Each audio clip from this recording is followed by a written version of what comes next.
104.7 The Cave, KKLH, Marshfield, Springfield, a proud member of the Kansas City Chiefs radio network. Touchdown, Kansas City! Now, it's time for Ned Talk. Your local live weather sports talk show. Joe Westen, your host, along with Ned Reynolds. Ned, it's a nice balmy day out there for you. Love every second of it. It was a little better yesterday, but hey, it's July, it's summertime, it's supposed to be warm. Yeah. Alex Scott back with us. Alec, you had your surgery, looking good. Thank you. Glassesless. Can see clearly without them. You know, lasers in eyes, soon enough, lasers out. Can't wait for that laser vision. Yeah. Wouldn't that make a great song? I can see clearly now forever. Yeah, No, the rain sorry, was you're gone. on to something. Yeah, Maybe I we think should so. hit the writer's room. We can write that down. And Josh Roberts here with us, our intrepid soccer reporter. How are you, right. Josh? I'm doing great. And Ned, warm is not what I would call today or yesterday or the past week. I would call it scorchingly hot. No. Oh, we had a nice break on Friday, though. Oh, we did. We had a nice break on Friday. Got a little bit of rain at my house. So let's start out the show and talk about the humidity in the air and how that affects all of our. Okay, Joe. let's stop. Never mind. It's not a not weather a weather show. show. It's a sports show. That's right. You have to remind me all the time. I'm sorry.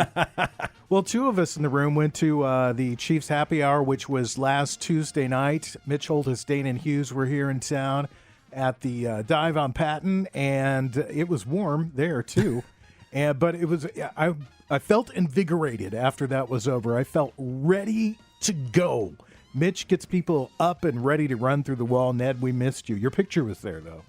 My picture was? Yeah. Oh, did Right at the Holmes beginning. do something with it? Yeah. Oh, that's Yeah. what I'm afraid That, of. you know, one of those really. It was from the 1970s. Dane and Hughes broke down your outfit. That's what Which he did. was, I've seen the picture. That's classic. What they call the formal wear back then? Men wore them, not pantsuits. That wasn't what it was. Sports suit. No, it had a name to it. Anyway, it's classic, that vintage. Polyester. It wasn't a seersucker? You didn't have a seersucker? Oh, I had many of them, yeah. and the sucker part of it to go along with it. No, it was a great time. And yes, you were there in spirit because your picture was there. And as I said, Dana broke down. He goes, well, I think that maybe this was a fall outfit that Ned was wearing. And he was probably just getting ready to do the 6 o'clock news when he wore this outfit. And It was bad, I'll tell you. it was for the time, though. I mean, it was a brown jacket with a dark brown tie, if I remember correctly. But your hair looked I'm willing great. to bet they wouldn't have put you on the air if you looked bad. So there you go. They didn't care. Just get it done. Your hair looked great, by the way. I should just tell you that. My hair, I will tell you, it was black back then. Yeah. It yeah. is not black now. No, it's not. But it still looks good. You still got good hair. Well, Hey. you've been in the wind today, so Well, yes, we had a photo session today, and it was a little windy, but hey, that's all right. Well, I wish you guys could have been there. Alec, this was your first go around with it. What were your thoughts on it? Not being a Chiefs fan, It was fun to get in there and, you know, just feel the excitement. I think football's been away long enough now. Everyone's just ready. You know, it's the dog days of summer. There's baseball on, and not a whole lot else this year. We get Women's World Cup to help. Help get us through. Stop it. Shout out soccer. Go Team USA. 3-0 win over Vietnam. But That's right. Stop it. we, you know, the room was very ready for any morsel of football talk they could get. So it was fun to get in the room, feel the crowd's excitement, and just start building that intensity, because it won't be long. You know, people are already reporting to camps. You know, and People are already holding out from camps. it's like we're gonna blink and there's gonna be preseason games going on, and it's exciting to finally be on the precipice The first of it. one is this coming Saturday night. It's August the 5th. That's the Hall of Fame game. Let me pose a question to you. This is your first one, do I assume correctly? Correct. This is probably your first exposure to Holtis as an MC, co-MC, and co-star of the show. What was your impression of him?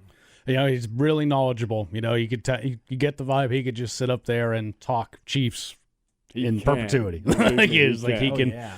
If you asked him about him, he'd say, well, it started 60 years ago, and then you'd get the whole story of it. And, you know, obviously, he's been doing this for a long time, and the crowd loves him, and, you know, he's a great guy to run an event Did like that. he lead the crowd at the end in touchdown? Did he do that? Yes, he always did. does. I was like, it's the classic, you know, touchdown, Kansas City. We've all if you listen to the cave at all, you know exactly the cadence and the tune to do it too. If for some reason he ever stops doing what he's doing for the Chiefs, he could make a fortune as a motivational speaker. Well, he can. Because he's got the timbre in his voice. He's got the it slowly builds as he's, like you said, he starts with a story. It started 60 some years ago, and it starts off low and it grows and it grows and grows. And by the time he finishes a story, like Joe said, you're ready to run through a wall for him.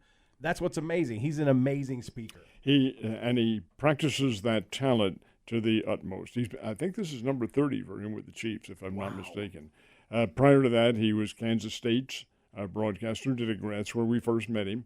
He's quite unique in what he does. Now, there are other announcers who do carry on for their teams, but probably not with that kind of enthusiasm, that kind of motivation that drives him on. This is pretty much full-time for him now. It didn't used to be. Mm-hmm. In fact, he may still. Used to have a broadcasting camp, and he'd bring in young announcers and teach them the techniques and so forth. But I'm not sure he does that anymore. But this is big for him, very big. Of course, he does the Missouri Valley in basketball. Okay. And he keeps busy during the winter months with that going on. But he's a very good broadcaster. Mm-hmm. I just want to know, Ned, because you obviously know Mitch better than any of us do. What's his deal with tight ends? I mean, he's got a big fixation with them, because one of the things that he talked about in the camp this year, I guess, was one of the new guys that the Chiefs drafted, and they said he gave this little spiel about that all the ladies were waiting to see Travis Kelce, and this kid walked through, and they thought that it was Travis Kelce, but it wasn't. That they've got a Travis Kelce lookalike tight end. That's right, yes. I don't know who it is. Well, I think Mitch's fixation with him is the fact that he's 5'8", and he's jealous of them. For me, the highlight of the event was Art Haynes was there, and it was great to see Art out. I don't know if he's been to any other events. Yes, but it's really great to see him out there and see him. He asked the first question that was there, and just fantastic to see Art. That's good. Well, hopefully he is on the road to full recovery, and I know he wants to be a part of the Bears network again. Whether or not he can do it, well, we're probably going to find out here before too much longer. He also has been given clearance by the Chiefs to do the shows again. He'll awesome. do pre, halftime, and the postgame show. But he would have to do them from down here, which is possible. He's done that before. It's the stamina factor, I think, that's going to come into play here. After all, this guy's been down and almost out for quite a while, and now he's coming back. It takes a while to get your rhythm back and the thought pattern that comes into it. And Art's a bright guy. He can, and a tough guy. He can, if anybody can, he can get it. Well, and there's also Art has his own level of expectation for himself. That's exactly and right. So he's got to build back up to that, whether it's his stamina or his quick-wittedness or the combination. And so, yeah, I'm sure that he's ready to give it a shot. I would hope he's, and he will have to rebuild that stamina, rebuild that rhetoric and everything. But mentally, it was great yes. to hear that he was there. He wants to do it. That's just it. It has good. That's not left him. He wants to do it. But whether or not physically he can, that has to be tested. Well, like I said, it was good to see him. It was good to see all the folks out at the event, too. We had a very nice crowd. And the governor there for him. The governor was there. He didn't stay very long this time. And one thing I noticed was in the past, he's usually come with a couple of highway patrolmen, dressed in plain clothes. This time, 4 highway patrolmen, and he had a handler with him for the first time. First time I've ever seen that. Now, you say and I know this is the case, the highway patrolmen were not dressed as highway patrolmen. No, they were not. Did you have any trouble picking them out? Oh, gosh, no. No. I mean, Only ones in suits in the whole building. Yeah, there was no doubt. And it's where they're stationed. Yeah. The guy in the clothes. There was no doubt who they were and what they were there for. It was pretty clear when he walked in the door that everybody needed to get out of the way. You're listening to Ned Talk, your local live sports talk show. We had our Chiefs Happy Hour last Tuesday night. It was a great time. Mike the intern and Shadow worked really hard on putting that event together. They did a fantastic job. Great crowd, as I mentioned. Great venue. It was a really good time. And this week, for the first time, we've got some Chiefs football stuff to really talk about because camps opened up and one of the big names not there. Well, that's exactly right. Chris Jones did not show, and quite frankly, I'm a little surprised that he didn't. And then I saw a notation that camp opens today. I guess it's because of the temperature, but they're moving the drills now to 9:30, 9:15, 9:30 in the morning, as opposed to 1 o'clock or 12 in the afternoon. So they opened up this morning. Public was invited, but yeah, Jones is not there. A bit surprised. Not that the fact that he's going to play for the Chiefs. That's the only team he can play for this year. Does he sit out because of apparently they're quite a ways off from signing a long-term agreement? No, I don't think he will. I think he will play. This differs a little bit from the players who are on the franchise tag. They had to sign. Under rule, they had to sign last week. And those who did not, they can't negotiate. They can't negotiate until the end of the season. They can play, and they better play if they're going to get paid. Chris Jones can negotiate all during this time, which is what they'll be doing. But he falls into that same play or not play category. If he doesn't play, he becomes a free agent. But if he does play, then he's going to get he gets paid pretty well, folks. And don't fool yourself. That's a lot of money. Alec, are you surprised that he didn't show up? I mean, it seems like we hear these stories all the time that, hey, they're way off. And then 2 weeks into camp, they worked it all out and he came in. They just want that 2 weeks off. I'm not shocked. It's one of those things where we've been speculating whether he would get a deal done, whether he'd show up. They didn't get the deal done, so he's not there. Seemed to be the course I thought he would take. And you're right, with these talks being so far apart just earlier this offseason, the relationship between Lamar Jackson and the Baltimore Ravens seemed irreparable. And then all of a sudden, hey, they signed a new receiver. Oh, he's got a new deal in place. I don't think there's any doubt in my mind that a deal is going to get made for Chris Jones sometime between now and probably mid-August would be my guess, because as the season gets closer, it really motivates both sides to get to the table and start talking it out. We're still just far enough away that they want to have that staring contest to see who blinks first. But then when it actually comes time to play games, they'll go, we're a lot better with Chris Jones on the field. Let's get this thing figured Alec, out. I think your assessment is absolutely right, and you do have to understand that they will come to an agreement, because you take a look at the action that's occurred in the last couple of weeks with DeAndre Hopkins. The Chiefs did not sign DeAndre Hopkins. He was signed by the Tennessee Titans. Why didn't they sign a contract? Because the money would be over and above what they could pay for Chris Jones. So it would have skewed their salary cap. All right, so, if you're taking that into consideration, then you know that they're planning on signing him to a certain amount. Now, if they want to lowball it a little bit, that's fine. He's not going to agree to it. He knows what that top figure is, and that's what he'll sign for. Josh, how's your holdout going? Well, here's my feeling on all this. I think that players like Chris Jones hold out because of what you said. They just don't want to go to training camp. They feel like they're in good enough shape. They feel like they've stayed in shape over the offseason, and they don't feel like they need to report to these camps. So any excuse they have is one they're going to use. He needs to be careful, though, because if he's thinking he wants to go somewhere else for more money, holding out from camp does not help him and does not help the amount that he's trying to get. And he also needs to think, where's he going to go that he has a better chance to winning another Super Bowl than with the Chiefs? Because the Chiefs are favored to win the Super Bowl again this year, and the Chiefs haven't lost any of their offensive power. So, and he's a big part of that defensive power that helped them get there too. So I get it. You don't want to go to training camp. I wish that these guys would be honest about that and just say, I don't want to go to training camp, but I'll be there. I'll be in shape. I'll play at the top of my ability. I just don't want to go to training camp. Trouble is, he can't say that because he'll get fined. He's fined, and they'll hold off his pay. Right, exactly. Some other news that's come out of the training camp. Oh, well, let me back up for a second. First of all, let's go back to the very beginning of the show, because I did want to make a comment. This is the first year that I got to see Dana Hughes and talk about a guy that's perfectly paired to be with Mitch Holthus. It is Dana Hughes, because Mike would say something like, "Hey, Dana, how are you?" And 20 minutes later, Mike would get to talk again because it fills the space. But I mean, always very interesting, and I love the perspective of a former player. It was brilliant. Oh yeah, and a good-looking guy. We've had him on another radio show that we do, and he absolutely is among the most articulate. How can I say this? I don't mean to be critical with this, but many athletes are not. Many former athletes.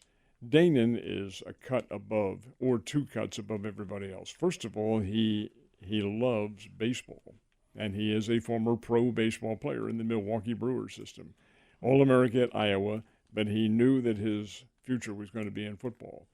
He was also a broadcast major at Iowa, and he has taken that to the full extent. The guy is really a brilliant interview and a brilliant analyst for what goes on. He's perfectly knowledgeable about how the game should be played and is expert at articulating that to the audience. I'm really a big fan of his. Yeah, I was very impressed with Danon. And really, it was kind of surprising because Mitch kind of took a little bit of a back seat to him. Mm-hmm. He will. Danon did most of the talking, and I love the player insight. He was talking about that having like kind of a separate gear or knowing that switch, when to turn it on and when to turn it off. He said that it took him a while to learn that he would look around sometimes when he's in the locker room. He's like, let's go. And all the other guys sitting around playing cards or listening to music or whatever. And then somebody would come through and say 5 minutes. And then it changed. Everything was different at that point. So it was really nice to get that player perspective. One of the names that got mentioned the most of the players that the Chiefs drafted is King Felix, the guy that's going to slot in on the defensive line. Do you think that possibly gives the Chiefs a little more leverage in these talks? Well, maybe in their best wishes it does, but until these players prove themselves on the field in NFL action, everything is just a guess. But that's the way it is in every sport. You don't know how an individual is going to play in baseball, in football, and in any sport. You don't know how they're going to perform until you put them on the field of competition in legitimate competition. Exhibition games don't count, in my opinion. When they're out there, because the pressure is totally different, the timing is different, it's much faster. So I think it's probably a gamble, but Joe, that's how you get to be a champion. You gamble on issues that maybe you don't know all that much about. Well, one of the comments that was made at the Chiefs happy hour was that they felt that King Felix was the best possible draft pick that they could have made. He was the guy that fit the mold perfectly for the Kansas City Chiefs and what they were looking for at this moment. But Joe, yeah, I know. He's going to say that. I know, but they got me excited, I can't wait to see this kid play. I can't wait to see him on the field. Yeah. They were saying that he was going to make a perfect pairing with Karlaftis. They didn't really talk much about anybody else. I guess the other big sort of news item to come out of the Chiefs camp this week is that Justin Ross has been taking reps with the first team. Mm-hmm. So I find kind of interesting. He had such a catastrophic injury that hearing him coming back is really very, very much of a motivating story and does create a lot of excitement. Guy has great skills, but whether or not he can parlay that into good competition on the field, that remains to be seen. What are your thoughts, Alec? Justin Ross was a guy I think back to. He was catching passes from Trevor Lawrence against who was it? Stop it! In the college football playoff, and just looked like, okay, here's the next guy, here's the next big thing, and then he disappeared due to injury, and you just hate to see it. So I hope for him that those issues are behind him and he can finally start to prove what a talent he is, because when he was right, he was real special. I'll be interested to see the new draft picks going up, but it all hinges to me around Chris Jones being there, because the Karlaftis and Felix here, when the attention's not primarily on them, that helps a lot. Because when Chris Jones is on the field, he will garner the attention, because there's only one guy in the interior defensive line in the NFL that's been better than Jones, and that's Aaron Donald. And that margin, I think, is shrinking. Jones is really special.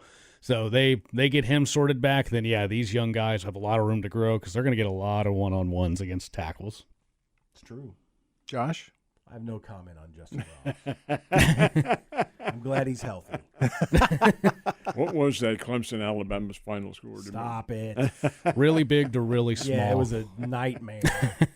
Yeah, they're doing the Madden ratings right now. It's hard to believe that this is actually a thing, but it is. And Sam Darnold has a 99, and 2 Chiefs have 99s, Patrick Mahomes and Travis Kelce. When we come back, we'll talk about the Cardinals. It's Ned Talk. 104.7 The Cave, your weather show.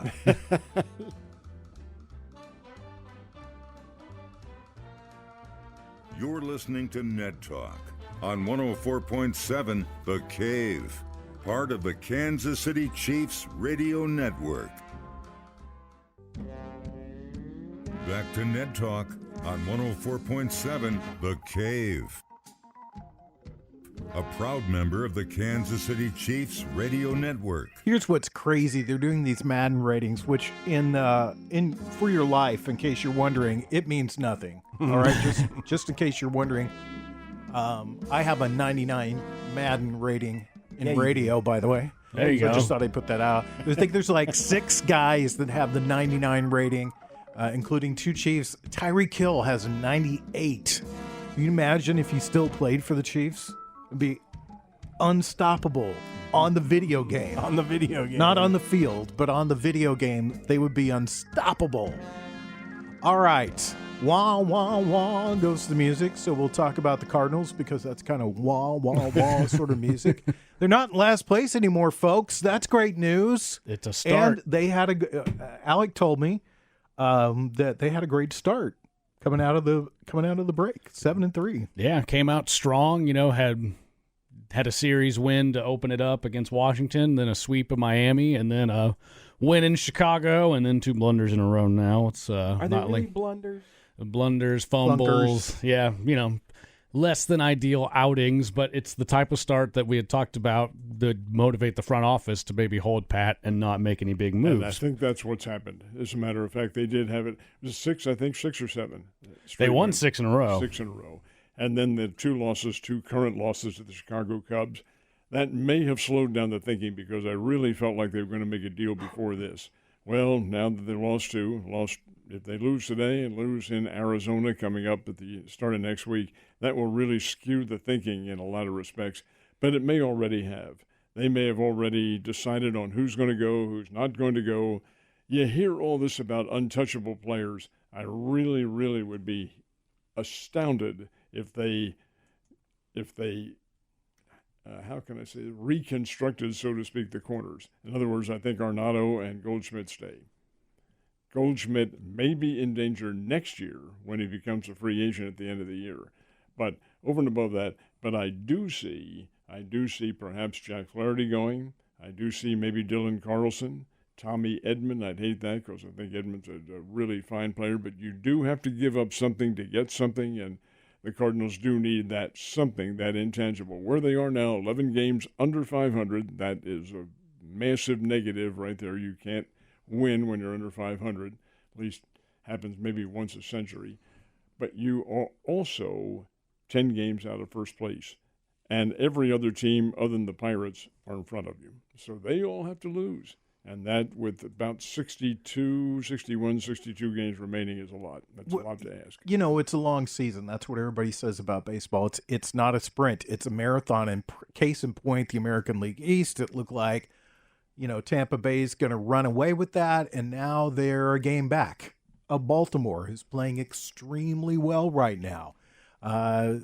And the National League Central is it's pretty much open. There's an opportunity to win. And one of the things I wanted to ask you, Ned, is, at this point, I think if you were Mizalok or whoever the minion is that is the general manager there, yeah, whoever that is, they probably had a little plan going in place as they headed into the All-Star break. And then the Cardinals come out and get a little hot, and they're like, rip that up. How difficult is this?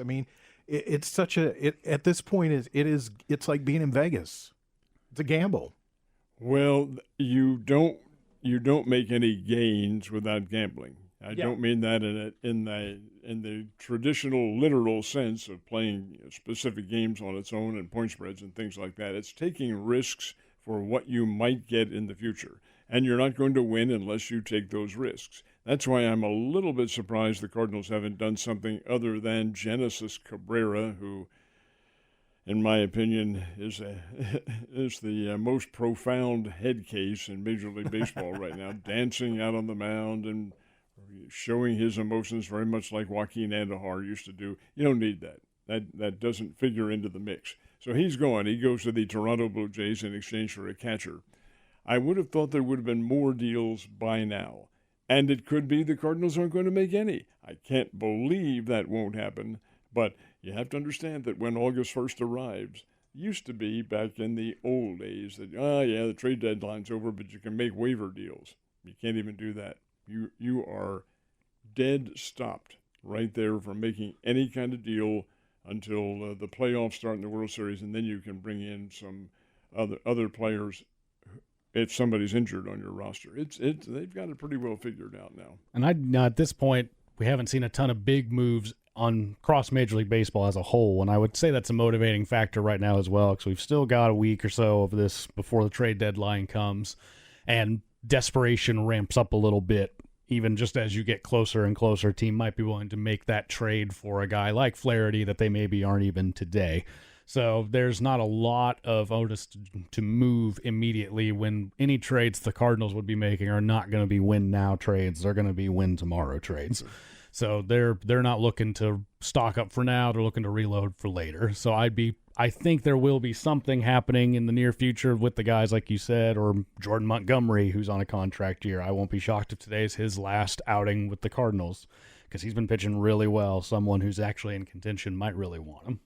Well, let me ask you guys this. You're in the general manager seat with the Cardinals. So do you bet on your team or do you bet against them? Bet more, I guess, not really against them, but put your money in. I guess it's more, do you put your money in the stock market or do you put your money in a savings account? What do you do? Well, there are so many intangibles involved here that we don't know about that it's impossible to say that.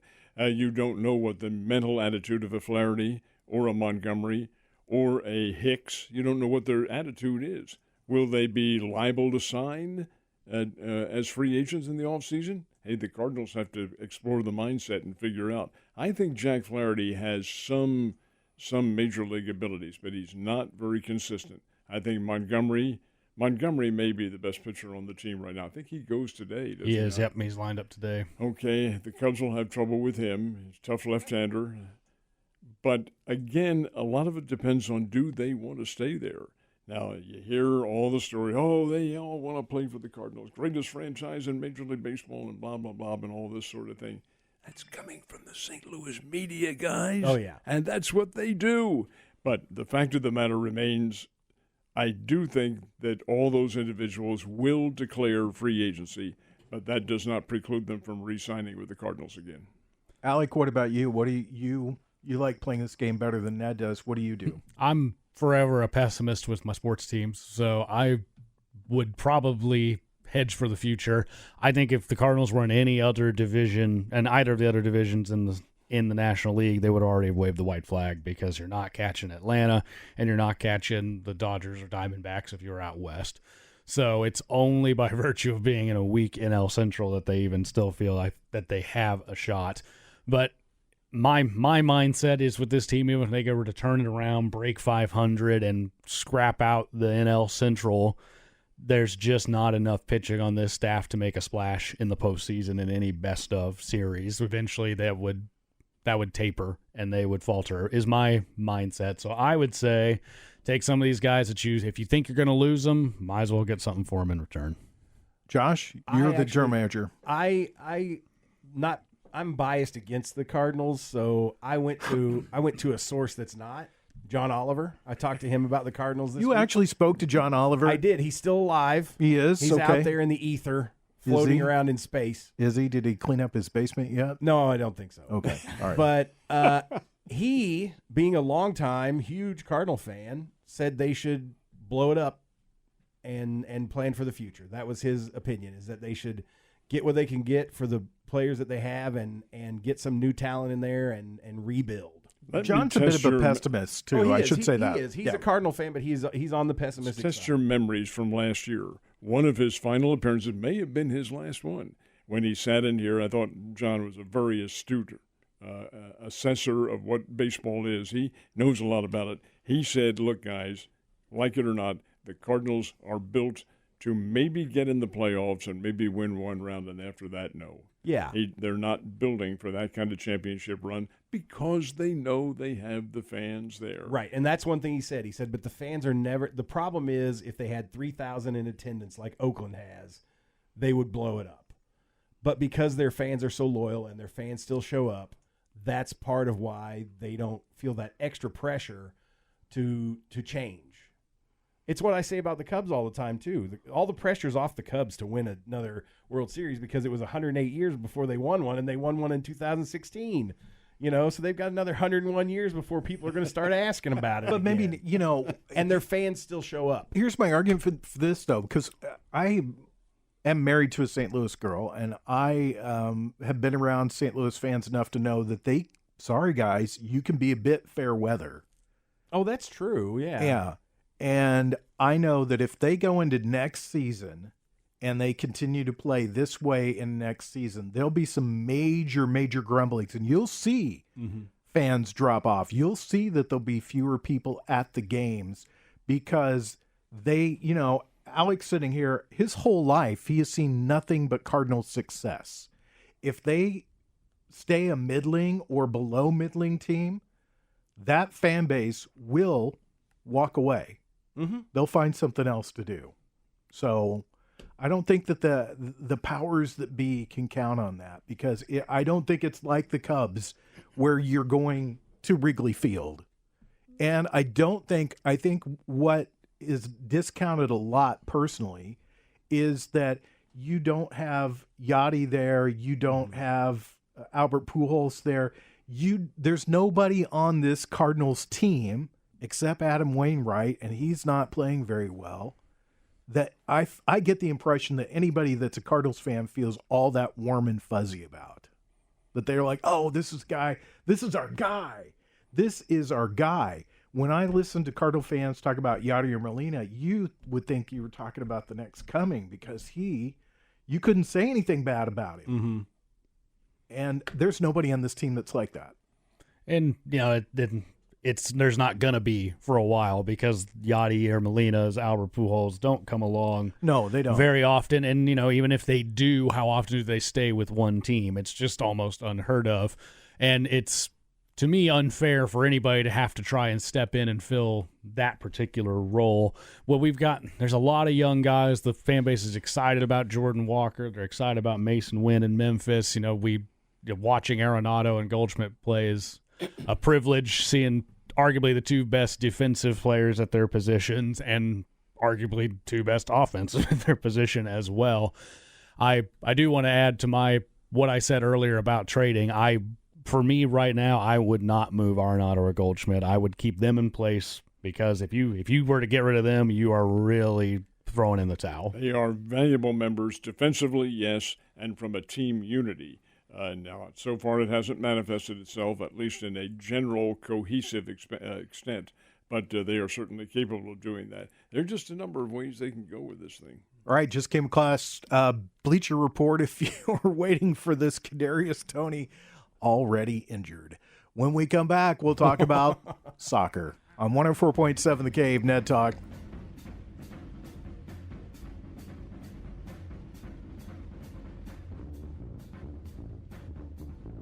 You're listening to Ned Talk on 104.7 The Cave, part of the Kansas City Chiefs radio network.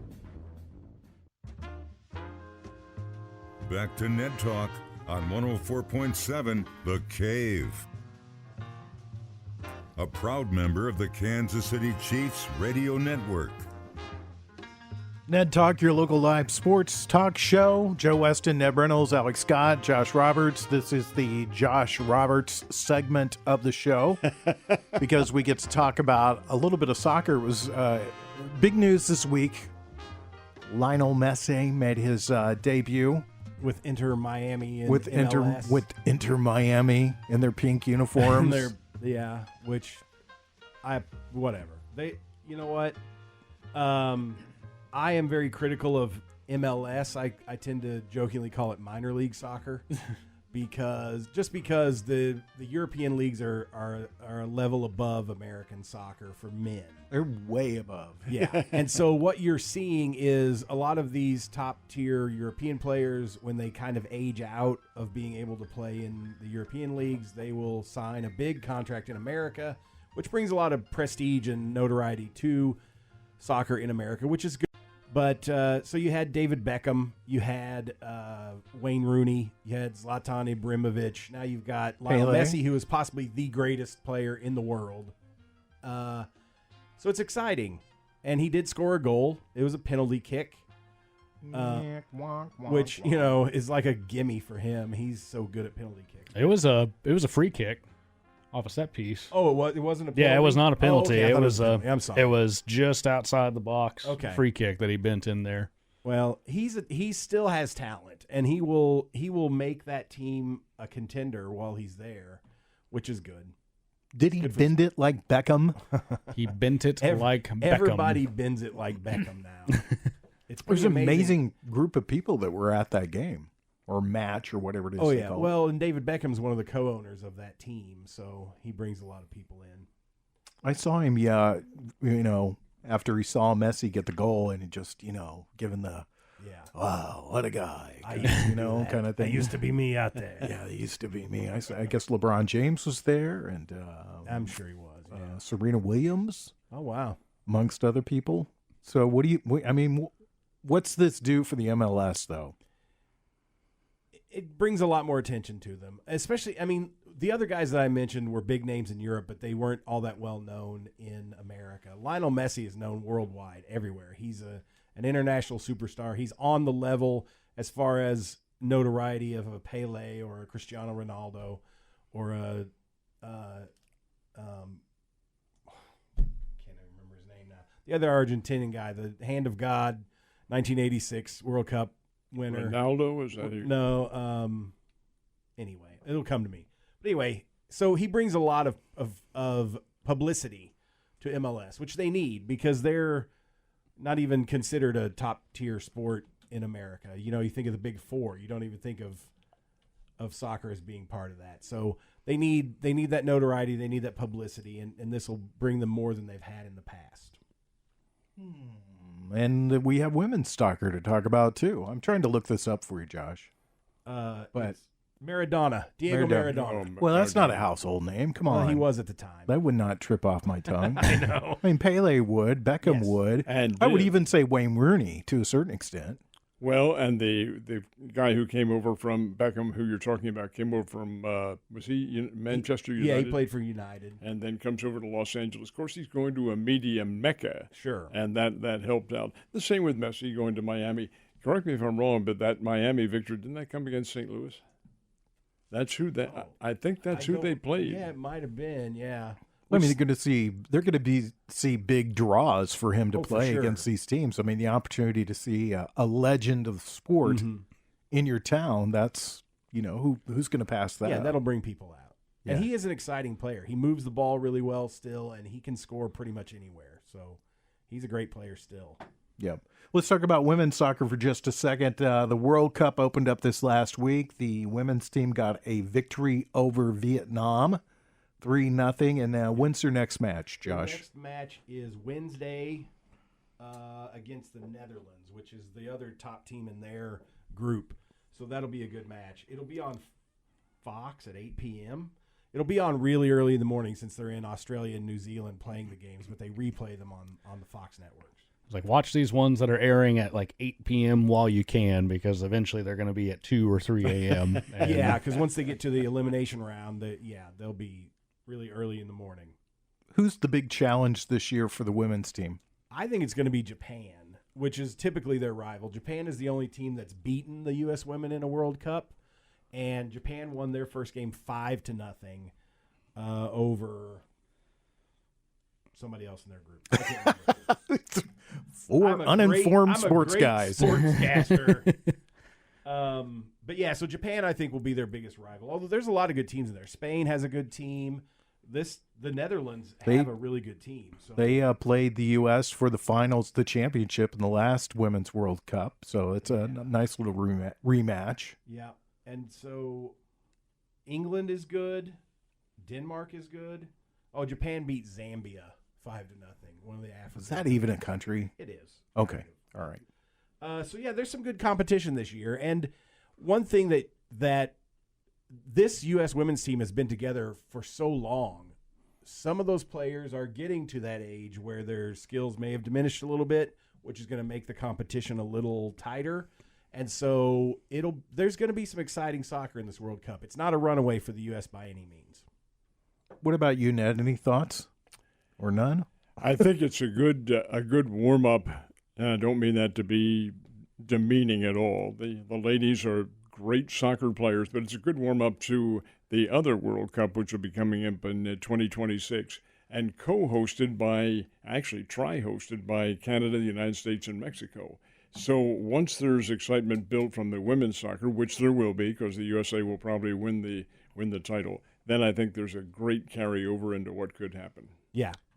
When we come back, we'll talk about what we're going to do this afternoon, what we're going to watch on sports, and whether Ned will be out mowing his lawn. Yes, the answer is yes.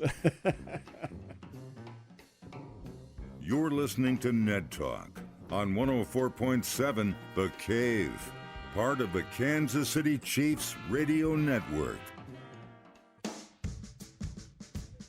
Back to Ned Talk on 104.7 The Cave, a proud member of the Kansas City Chiefs radio network. If you're a Jordan Montgomery fan, you might want to tune in today. It might be his last start for the St. Louis Cardinals. Do you think the Cardinals would take Harrison Bader back? Just a 1-for-1. Yeah, just let's take him back, please. Only if we do it again next year. He's our version, the Yankees version of Kadarius Toney. Yeah. He's pretty much hurt all the time. So had a center fielder like that for a while, and now we've got another one. Congratulations. If you have two of them, maybe they're always lined up where one's healthy, one's hurt. Well, yeah, Aaron Hicks is now with Baltimore, and they're in first place. So good for him. He got out of the stew and into something else. All right, it is Sunday afternoon. The Cardinals and the Cubs. It is the Cardinals trying for a split. This will, I think, determine a lot. I think we all agree about that. How they do in this. If the Cubs take 3 of 4, you think the Cardinals start selling here, Ned? I think it gives them the incentive to do that, yes. I do. They have the Diamondbacks coming up next week in Arizona. Then they have the Cubs again next weekend. Wow. In a 4-game series in St. Louis. So there is, and following the Cubs, I think they have the Oakland A's, if I'm not mistaken. I know the Oakland Ball Club is in there, but also as a corresponding team, the Tampa Bay Rays are also in there on their schedule. Oakland's Not in St. playing Louis. as well, though. Well, it doesn't matter. They're still the Tampa Bay Rays. Neither are we. Are we? You are They actually are saying good. you're still very actually good. They saying have a that? lot of component parts about them that make them a very good team. But like all teams, and the Cardinals are included, obviously, in all the teams, they go through peaks and valleys, guys. That's the way Major League Baseball works. Oh, yeah. Alec, what do you think? You think the Cardinals, we kind of touched on this before, but do you think this is a major game for them today? I'm of the mind now where I think the front office is about locked in on the list of guys, and whether it's a loss today, I think it's mid this week before we really start to see if they're willing to start pushing those chips into the table and saying, come get these guys. We're willing to deal them. So I don't know if today is the defining one per se. I think they need to. I think we'll wait and see how the Arizona series goes. Josh, how happy would you be if you if your Cubs won 3 of 4 and kind of dashed the hopes? Well, I'd be happy about that, obviously, because it also will give the Cubs more confidence going into their next series and playing better. I am going to be a contrarian and say, based on what my outside observance of the Cardinals organization, they're too stubborn to give up. So I don't think they'll make any huge moves. I think they're going to stick with who they've got, and they will play to mediocrity this season. Interesting. All right, Ned, You've already confirmed, will you be mowing your lawn this afternoon, shirt or shirtless? Oh, no, never shirtless. No. I live in a neighborhood, and the public does not want to see this body. Oh yeah. I bet you have a whole gaggle of women and a few men standing out there watching. God, you. I hope there are no men. Believe me. Look at that tan, Ned. I actually know for a fact that there would be. The tan is what's called in the vernacular a farmer's tan. It does not exist because that shirt doesn't come off, nor do the pants. What about you, Alec? What are you doing this afternoon? You taking in the Cardinals game? Yeah, probably watching some baseball. You're in your gear. Yeah, so You're I ready got to some go? Cardinals Looks gear like he's ready. ready to go home, eat a little lunch, watch some baseball, and see where the wind takes me. Josh, you? If I can find that game on any of my networks, I will watch it. Yeah, if you really want to come in and listen to an interesting conversation, come in and listen to Josh and Ned talk before the game about what systems they have, what they're watching, how much it costs, and what they can't see. It's a very interesting conversation. I am enjoy much older than my years. How much time do we have, Joe? We have as much time as you want. Okay, You want to take up another here's hour? the deal. Cardinals and Cubs, this is one of the great rivalries in Major League Baseball. Whether or not the players react to it the same way as the fans, I don't know. But the fans, it's a great rivalry. Yeah. So they're playing Sunday. Is that not a logical Sunday night game? No. What is? Yankees-Red Sox? No, it's the Red Sox and the Mets. Mets. Come on, people. These are just flyover states. Nobody cares about the flyover states. We just don't. Don't. All right, guys, we'll see you back here next Sunday. We're getting ever closer to the start of the NFL season. Exciting. When Ned Talk will be just before all the Chiefs games, by the way. Well, as a matter of fact, the one on August 13th, which is the Chiefs and the Saints, and that is a Sunday, that game begins at 12 noon, so we are 10 o'clock on that Sunday. That's right. You're ruining an hour of my Resurrection Sunday show, and I'm not willing to forgive anybody for that. So it's an hour that people won't be able to hear the Smiths. They'll hear us. Come on. All right. Want to thank Brian Tyndall, Corbin Campbell, Mike the intern, Nick Fury. See you guys next week. It's Ned Talk.